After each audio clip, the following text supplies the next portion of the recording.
everyone doing today? It's been a rough week. Yes. Fair enough. However your week went, I hope things improve for you dramatically in the near future. Having nice, restful weekends. Calendar real quick. Today is Friday, April 1st. That is not a joke.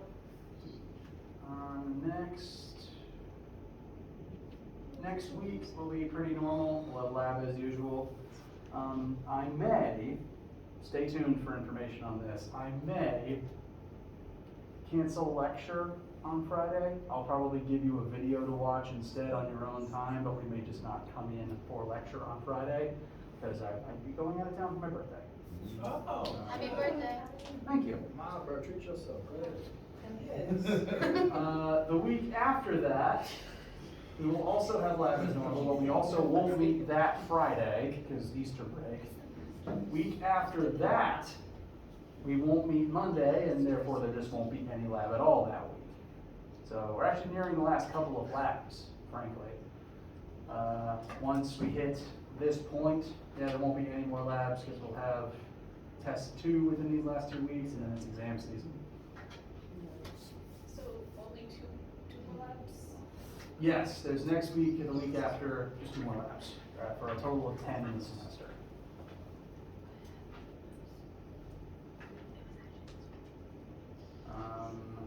And only thing that's currently really due for you guys is the chapter 5-6 combo pressure homework and quiz, which is currently due midnight Monday the 4th.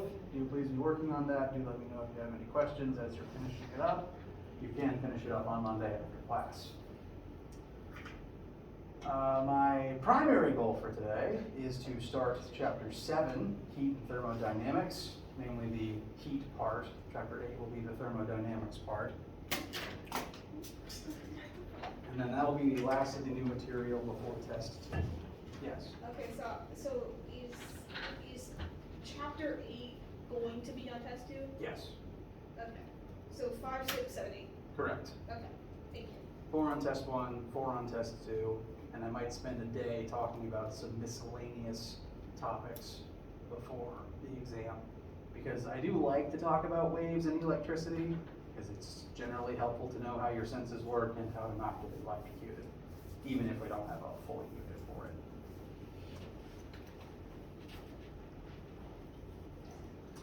So any questions about any of this information thus far? Yes? I also want to clarify the test is going to be sometime week, Ah. the third week of April.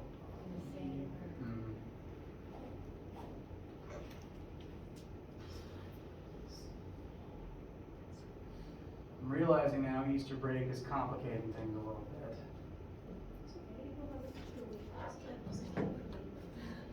But then exam week. Yeah, exams happen first week of May, so this is our last week of class. I'd rather not squeeze the test in there just for the sake of everyone's sanity. Yes, exams are first week of May. I thought the last day of classes were May 1st through 5th are exams. Oh my god. I hope not May 1st, that's a Sunday. Where are we going? That's what I said. May 5th? Yeah. Party. You're done. May You go to Maya. 1st through 3rd. Oh, they have. Like, Yeah, there's only about 1 more month of semesters really, because a I month from thought today We don't have exams. is exam week. We don't take I thought that since the 29th was the last day of Don't class say that we that. just done. Okay, after that. I won't say it. Rewind. I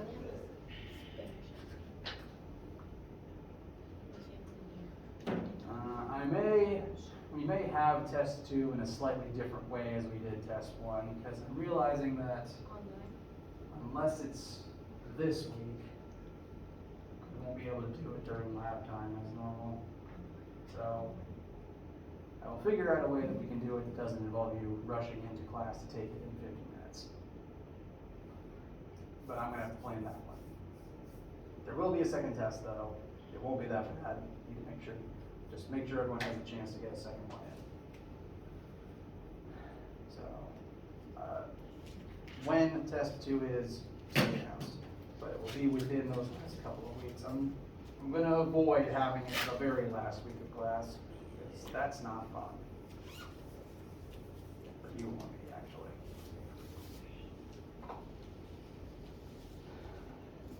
Any other questions? Or needs or concerns? Yes. Yes. So those piles are labs 1 through 4.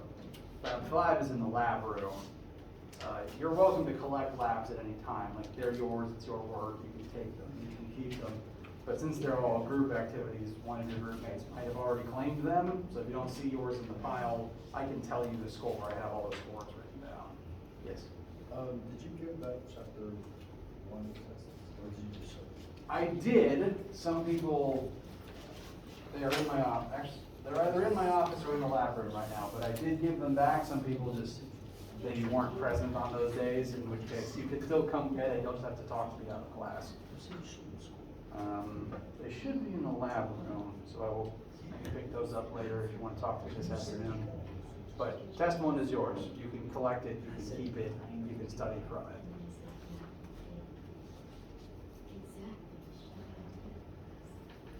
Anything else?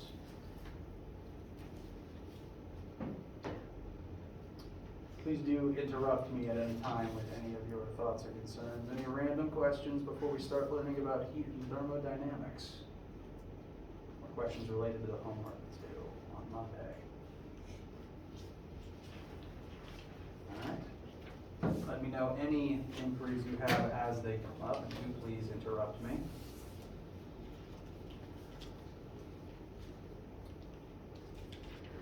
And we will begin the first of the last 2 chapters. That will be on test 2. Thermal physics is a pretty broad category. For this chapter, we're going to focus primarily on heat, thermal energy itself. And thermal energy is a form of energy. We've talked about energy before. We know some of its quirks.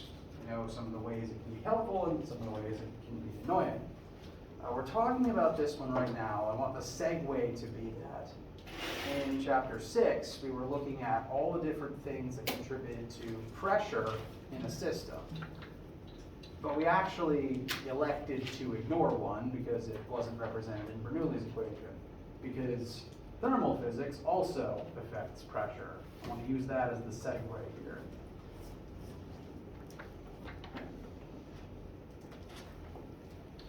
So, is anyone unfamiliar with the concept of thermal energy? Okay, so everyone seems to have heard of it at least, very good. So, a small amount of review then. Energy takes all kinds of weird forms that are sometimes hard to perceive directly. And thermal energy is one of the most annoying of those forms, largely because you literally can't detect it unless you touch something and it feels hot or possibly feels cold. Thus far, we've looked primarily at mechanical forms of energy, such as kinetic energy and gravitational potential energy. Those are forms that are pretty easy to see and, well, again, you can't see energy itself, but it's easy to see that an object has those forms of energy by seeing that it's moving or seeing that it's some height above the ground. And those forms of energy are able to do mechanical work. We can use machines based on kinetic energy and gravitational potential energy to do stuff for us. Thermal energy is considered a non-mechanical form of energy because it's harder to do stuff directly with thermal energy. It's something that an object can possess, and all it ever really does is make that object hotter. It doesn't accomplish much. We've still figured out ways to use it, but they require some creativity. And the primary reason why thermal energy can be so pesky is it's the type that friction makes. You've noticed this before, no doubt. If you rub your hands together, they start to get warmer because the kinetic energy you put into your hands is converted into thermal energy in your palms by friction. Friction exists to slow things down, but it does so by taking mechanical energy away from the original object and turning it into thermal energy. This is why if you screech to a stop in your car, if you ever go out and touch the skid marks that your tires made on the ground, they're hot because of the thermal energy made by the friction from your tires. Every process that happens wherever two objects touch, which is frankly most processes, turns some amount of energy into thermal energy. And once that energy is thermal energy, you can't really get it back. It's just gone. It's disappeared into the asphalt. You can't harvest it back out to recharge your battery or something like that. So we're constantly losing energy to thermal energy. Various processes take energy out of mechanical forms, turn it into thermal energy, and it just becomes harder to use after that point.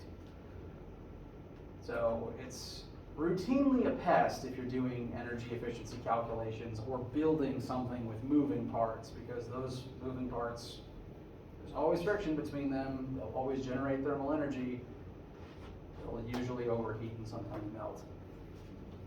So it's useful, because we need thermal energy to stay warm and stay alive, but it's also kind of annoying. Yes? So what about thermal energy that's not like friction, like a battery that warms up? Where's that coming from? Technically, still friction, just on the subatomic level. I'm glad you asked though.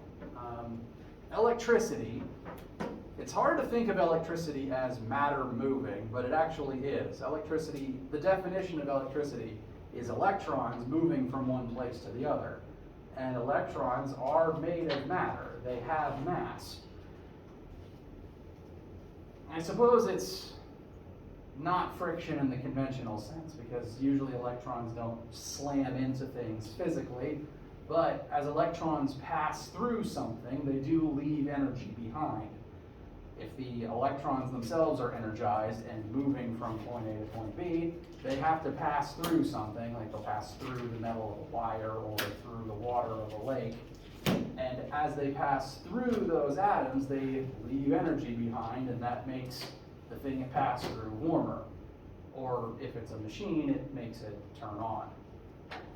But they do leave behind thermal energy as a consequence. So it is, I'd think of it as a form of friction, although I guess there's no direct physical contact involved, it's more electromagnetic contact.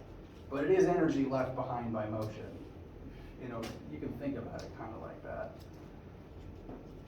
And that's one reason why your computer will overheat eventually. The electrons moving through all the wires leave energy in the wires, they get hot, and if they get too hot, your CPU melts.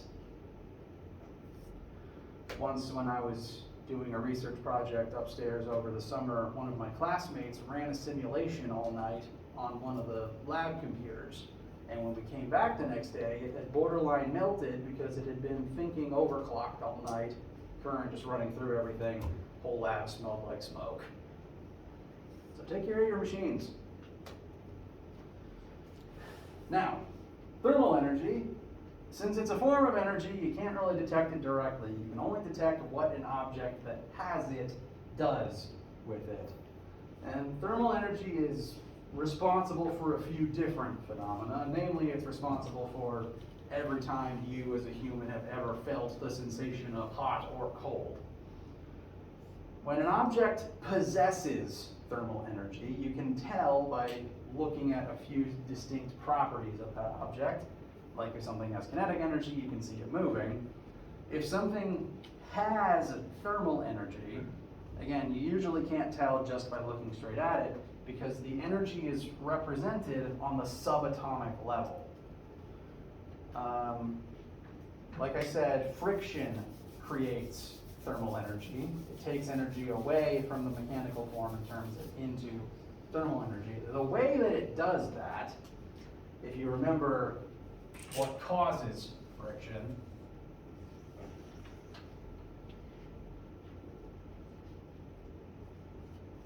if two objects rub back and forth, if two surfaces rub back and forth across each other, those surfaces, if you zoom in far enough, are rough and bumpy. And so all of these little mountains and valleys are colliding every single time those two objects move across the other's surface.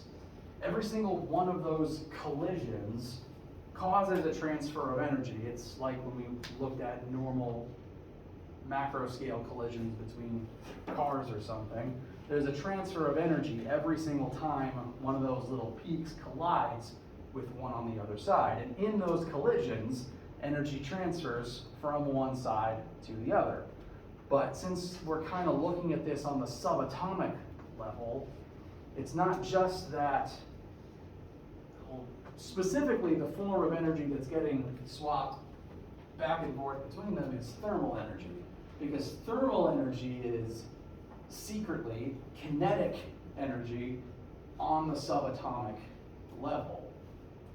Every time these little mountains strike one another, there's an exchange of energy, and the atoms that make up those mountains become more excited. They have energy, they start moving around. The more thermal energy something has, the more its atoms are going to start moving. Those atoms get more excited. Thermal energy is only really represented by the level of excitement of an object's atoms. The more thermal energy something has, the hotter it is, the more its atoms move around, bounce off of each other, and the naturally farther they sort of drift apart. The colder something is, the less thermal energy it has, the less its atoms are bouncing off of each other, and the closer together they get. Thermal energy is just microatomic scale kinetic energy. It makes atoms move around. The hotter something is, the more its atoms are moving. How does this information feel so far? Okay. This is again why friction creates thermal energy. Every collision between these the little mountains on something's surface, there's just an exchange of energy from one side to the other, and it scrambles the atoms on both sides. The more thermal energy something has, the more its own atoms are going to be moving around. The farther apart they will naturally drift. If you touch something that is hot, that object will have a lot of thermal energy in it. And if you touch it, its atoms that are jumbled around, scrambling, moving all over the place, will now start colliding with your atoms. And in those collisions, thermal energy will start transferring from those striking atoms into yours.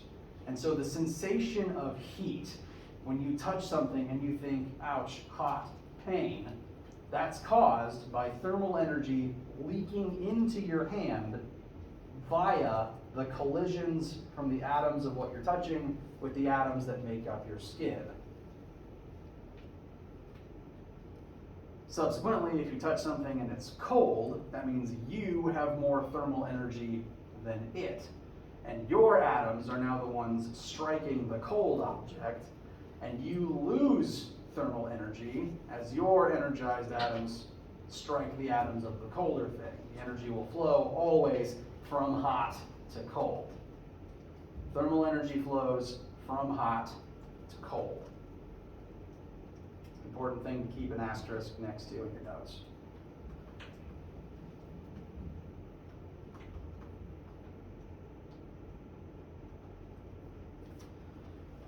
If two things are touching and if thermal energy is allowed to flow between them, we consider that to be thermal contact. That's just a vocab word. If thermal energy can move between two objects, thermal contact is formed, and thermal energy will flow from hot to cold. Fun fact, cold doesn't actually exist. Cold is just the absence of heat. If you have thermal energy, it's hot. If you don't have thermal energy, it's cold. So cold is not the presence of something, it's the absence of something. How does that feel? Okay, so, let's see.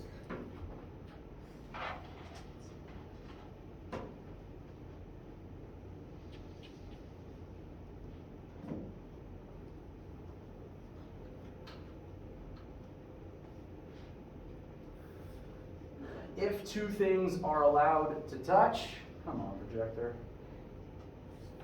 If two things are allowed to touch and be in thermal contact, then the goal, once they're touching, they secretly have a goal of trying to reach the same final temperature.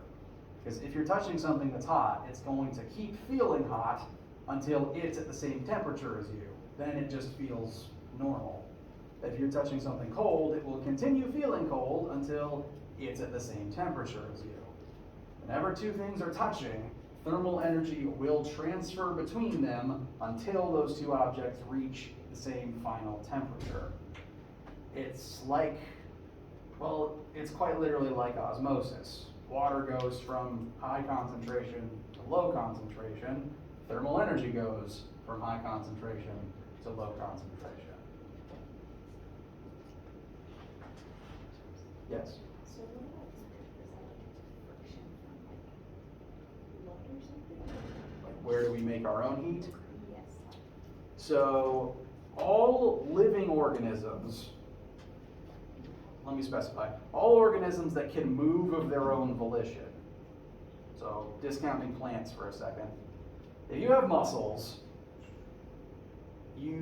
every time you move, there is friction between your own muscle tendons and your bones and everything moving across one another.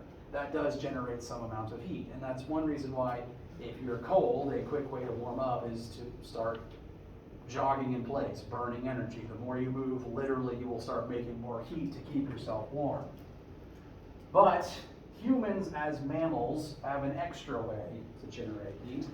We are warm-blooded, which, and again, I'm not a biologist, so small grain of salt here, but I believe that means we have built-in mechanisms designed to produce thermal energy from some of the food that we eat. We are warm-blooded, we make our own heat because we need to stay warm to stay alive.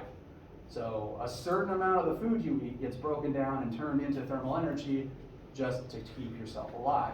This is different to, say, reptiles, cold-blooded animals, that don't make their own heat and instead need to get it from somewhere else. Namely, they sun themselves, literally just sitting still in the sun all day. That's what keeps them warm, and that's what keeps them alive. It's also what allows them to hibernate better than us. Whereas if a mammal wants to hibernate, they need to eat a bunch of food on the front end so that they can burn that to keep themselves warm all winter. Reptiles, some of them can just freeze solid, thaw out, and be fine, because they are used to being cold, as long as they're not moving.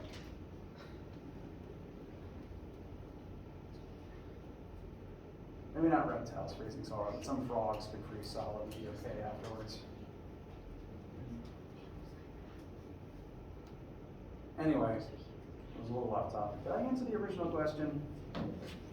Okay. So, by motion and just by being a warm-blooded organism, humans make their own heat. So, thus far we've been doing a whole lot of just describing. This is a physics class, so we do need to start using some numbers. And the first and easiest way that humans have been measuring thermal energy is by measuring temperature.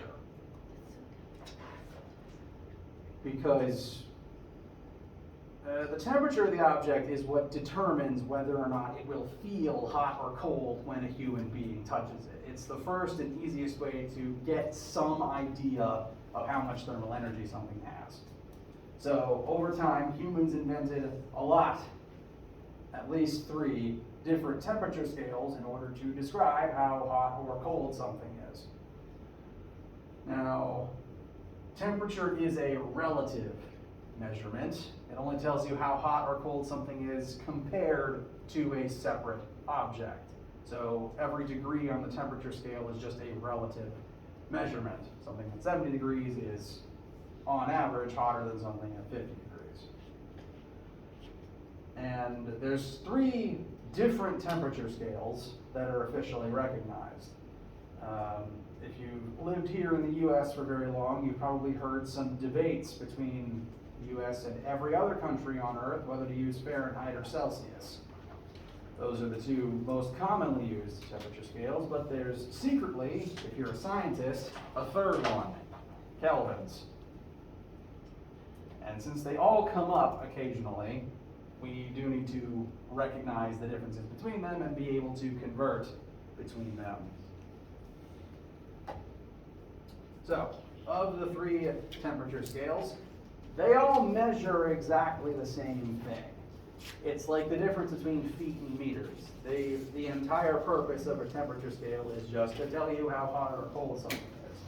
And every single temperature scale ever invented was based around the properties of water, because that's the thing humans interact with that you can visibly see changing temperature the most. You can see ice turn into water, you can see water turn into steam. Turns out most constants on Earth are secretly based on water, because a kilogram is based on a certain volume of water, volume is based on a certain mass of water, and every temperature scale sets its freezing and evaporation points around the properties of water. So, it turns out water's kind of important to stay alive.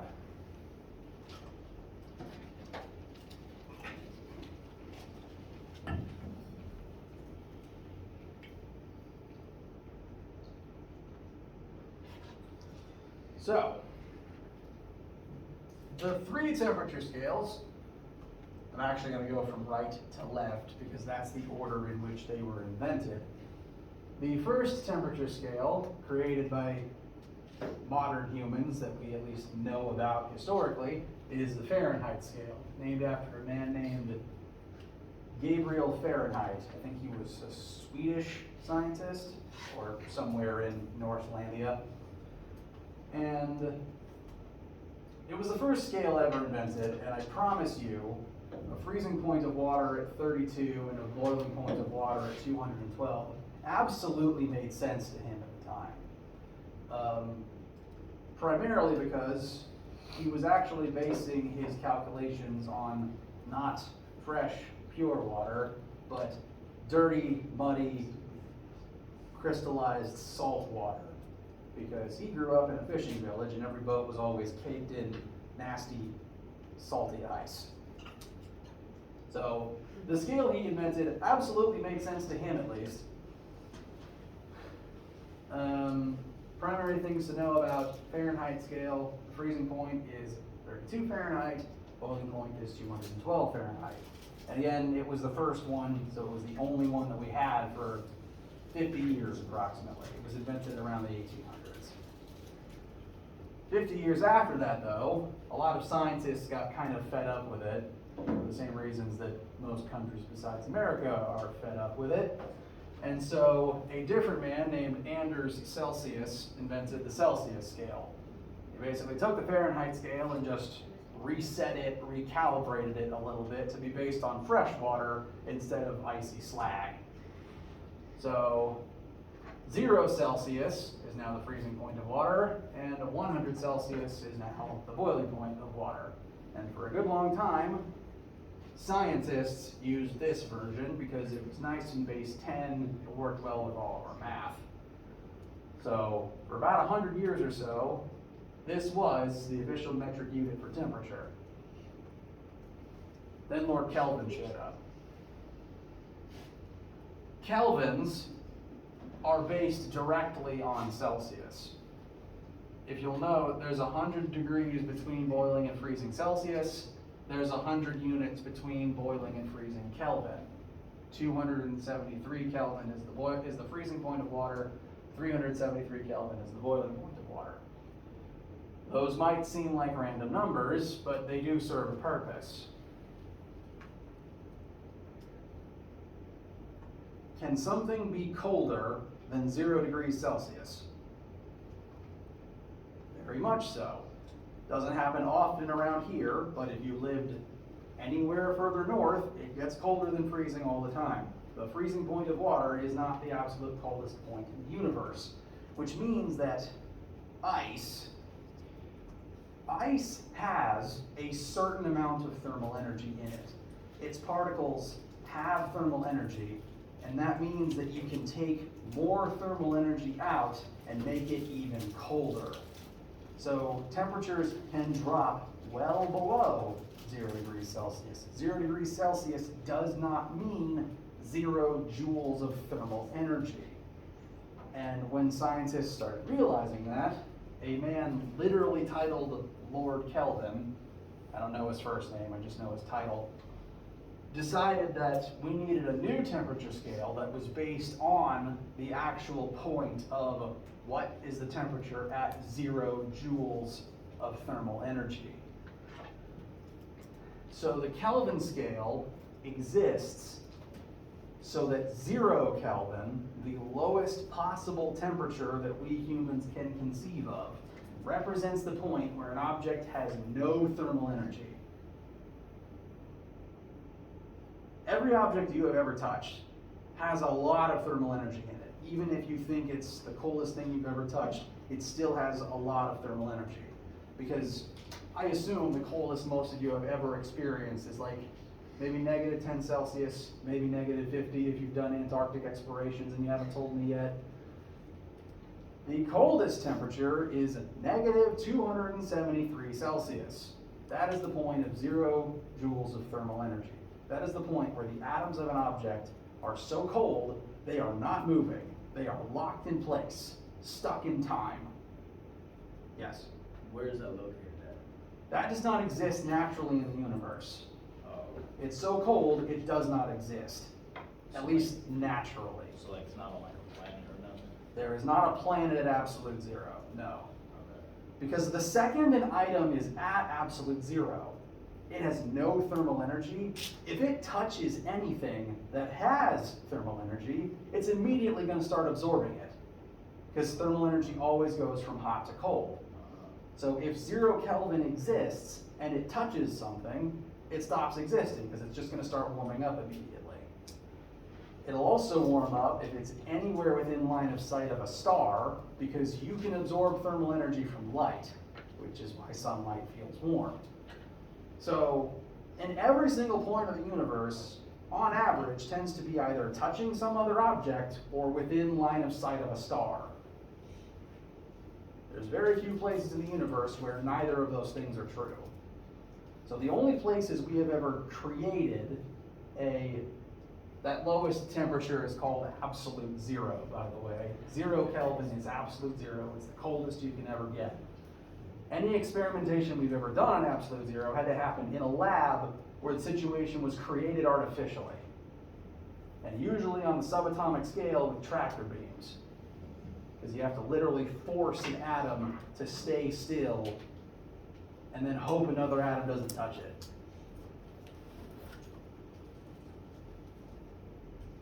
Ideally speaking, unless you become some sort of super hyper cryophysicist, you will never experience absolute zero.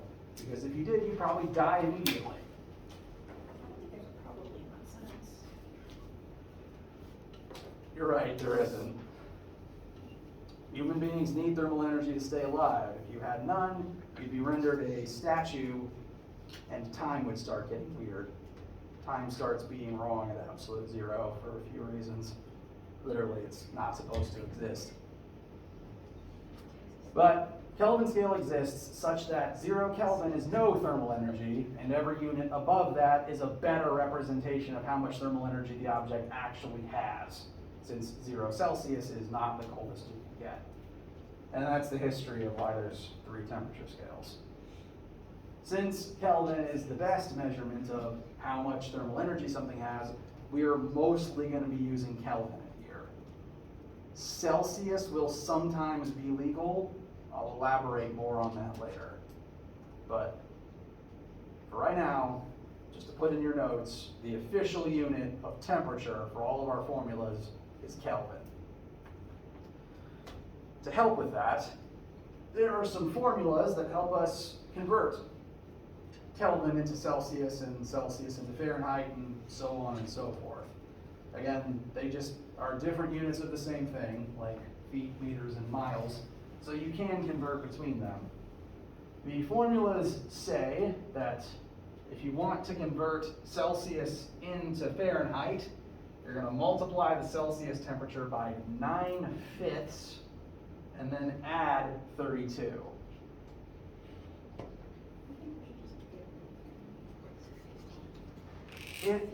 I admit, it doesn't serve much purpose these days. Or any.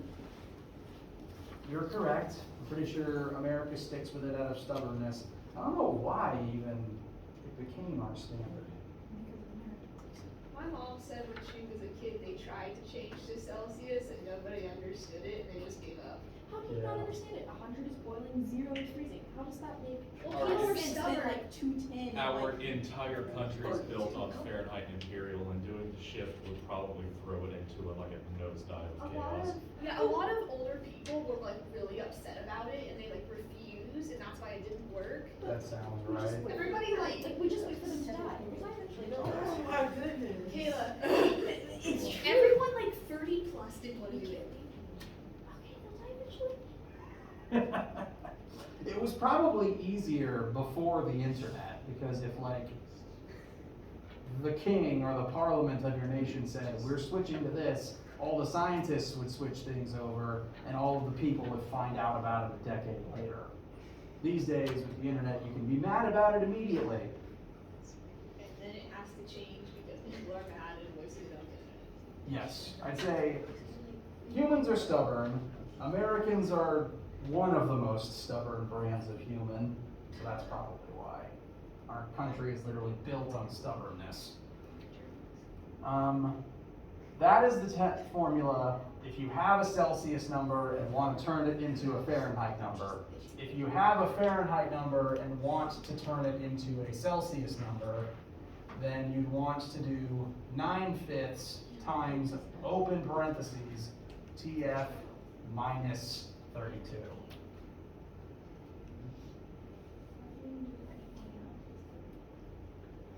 You don't, but some people, I have encountered people that like to have this written down so that they don't have to do the algebra.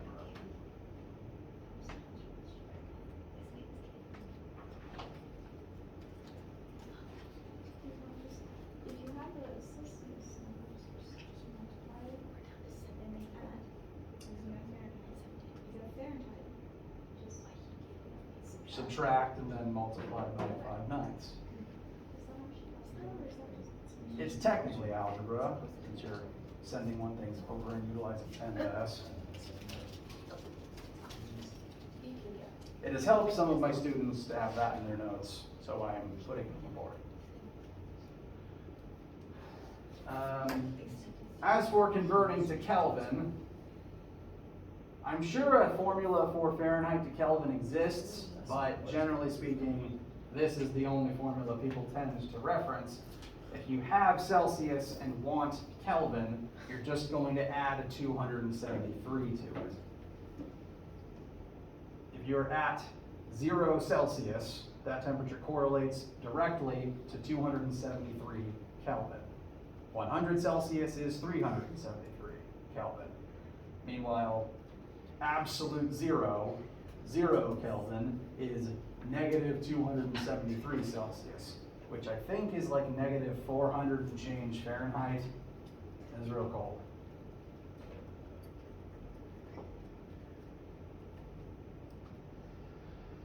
If you have Kelvin and want to convert to Celsius, just subtract 273.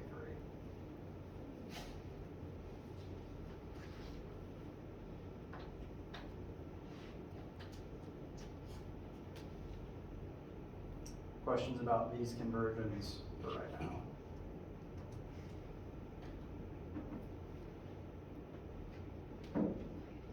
All right, let's end the lecture by using these a few times. Here we have 45 degrees in each of the temperature scales. Let's real quickly work out what each of those temperatures represents in the other two scales. Give you guys a couple of minutes to work on your own or amongst yourselves, and I'll put the answers up in a minute.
So, before I put the answers on screen, would you consider 45 degrees Celsius to be hot or cold compared to what you typically experience as a human mammal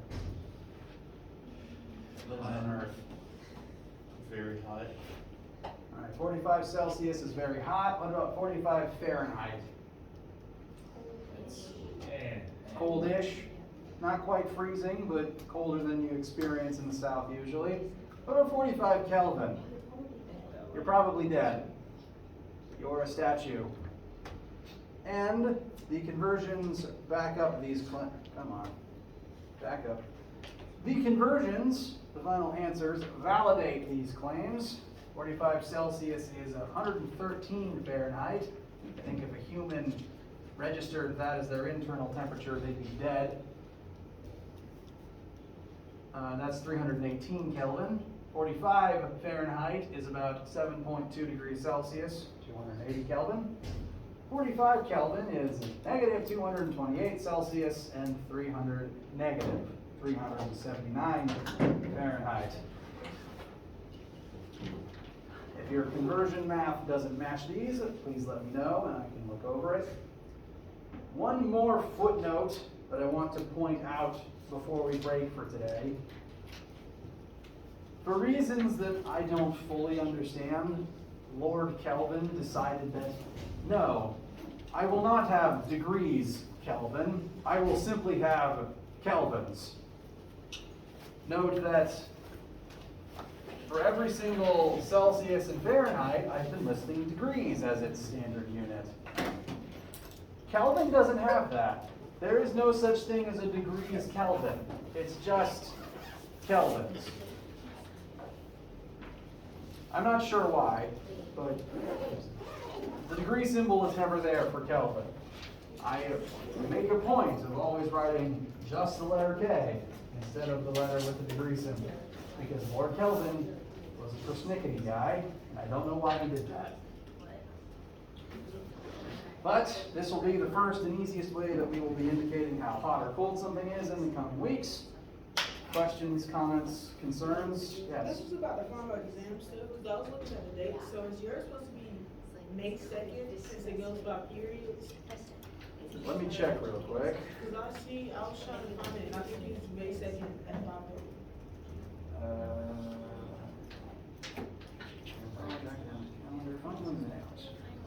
All right, spring 2022. This is E period.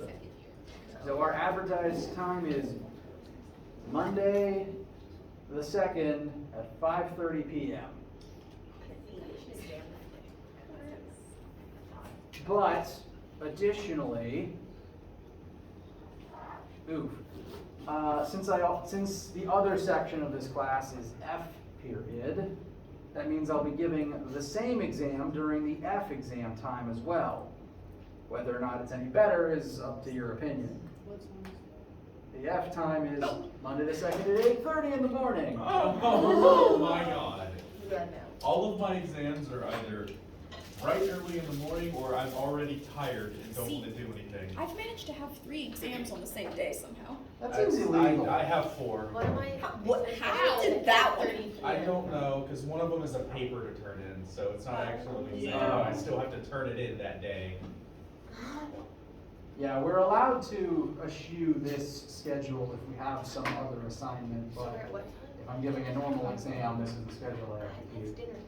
So, I'm currently offering exams 2 different days, Monday the 2nd. I'm sorry. Well, yeah, it means that I'm gonna be in this building from about 8 to 9 p.m. 9. Good thing I have a Nintendo Switch. Can our exams be throwing something at a wall and explaining why it happened?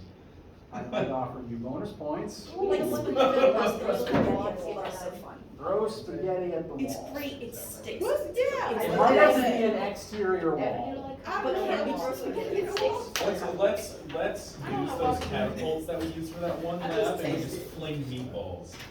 But those won't I'm stick not to the going wall, to spaghetti jam will. meatballs into those Oh, cylinders. Let's go, Bestie. Because I'm gonna be the one that has to clean them. A small price to pay. For you, Thanos. Okay, have a good day, have a good weekend. Do you We'll do wanna see more the maps? heat I'm map good. next week. You didn't Actually- do that great.